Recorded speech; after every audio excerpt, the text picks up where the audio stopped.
அப்படின்னா மே 14 இயக்கத்தினுடைய இலக்கு என்ன? மே 14 என்ன சாதிக்க போகிறது என்றால், எங்களுக்கென்று தெளிவான இலக்கை தந்தை பெரியார் கொடுத்திருக்கிறார். தந்தை பெரியார் கொடுத்திருக்கிறார். என்ன சொல்லியிருக்கிறார்? 7 கோடி பேர் இருக்கான் இந்த நாட்டில், தமிழ்நாட்டில் 7 கோடி பேர் இருக்கிறான். அவனுக்குன்னு சொந்தமா எந்த முடிவும் எடுக்க முடியாத நிலைமையில் இருக்கிறான். எப்படி இருக்கிறோம்? நீட்டுன்னு ஒரு பரீட்சை வருது. அது என்ன பரீட்சை?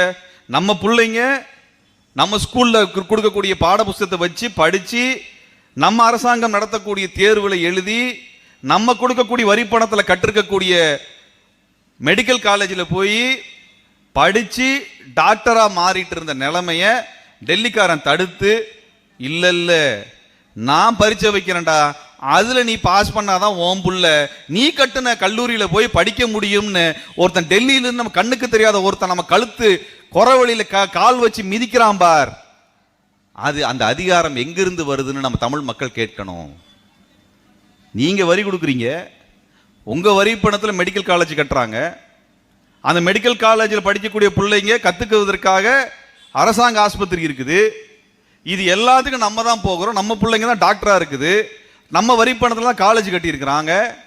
அப்ப நம்ம பிள்ளைங்க நம்மளோட பாடத்திட்டத்தில் படிச்சு, நம்ம ஸ்கூல்ல படிச்சு, நம்ம டீச்சருங்கிட்ட படிச்சு, நம்ம அரசாங்கம் வைக்கக்கூடிய தேர்வுகள் எழுதி டாக்டரா மாறுது.